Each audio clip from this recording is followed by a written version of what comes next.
কাবা মুসলিমদের সবচাইতে পবিত্র স্থান।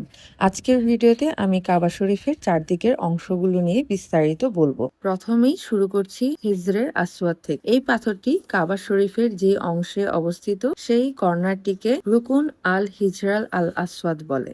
এই কর্নার থেকে আমরা তাওয়াফ শুরু করি এবং এই কর্নারেই শেষ করি। হাজরে আসওয়াদের পাশে হলো কাবা শরীফের দরজা, যেটা এখন স্বর্ণের বানানো। দরজাটা বর্তমান সময়ে মাটি থেকে 2 মিটার উঁচুতে অবস্থিত। কাবার নিচের দিকে তাকালে দেখবেন দরজা এবং হাতিমের জায়গাটা ছাড়া চারপাশে সাদা রঙের চৌকাঠ রয়েছে, যেটাকে আরবিতে সাদারওয়ান বলে। একটু খেয়াল করলে দেখবেন কাবার গিলাফটা কিন্তু এই চৌকাঠের সাথে কিছু লকারের মাধ্যমে সংযুক্ত আছে। হাজরে আসওয়াদ এবং দরজার আগেকার মধ্যবর্তী জায়গাটাকে মুলতাজাম বলা হয়। দরজা থেকে সামনের দিকে হাঁটলে প্রথম যে কর্নারটা পাবেন হাতিমের পাশে, সেই কর্নারের নাম হলো রুকুন আল ইরাকি, কারণ এই কর্নারটা ইরাকের দিকে। হাতিম পার হয়ে যাবার পর যে কর্নার পাবেন সেটার নাম হলো রুকুন আসামি। হাজরে আসওয়াদকে যদি আমরা প্রথম কর্নার গণনা করি তাহলে এটা হলো তৃতীয় কর্নার। রুকুন আসামির পরে যে কর্নারটি আমরা পাবো সেটা হলো রুকুন আল ইয়ামিন, যেখান থেকে আমরা হাজরে আসওয়াদ পর্যন্ত রব্বানা আতিনা ফিদ দুনিয়া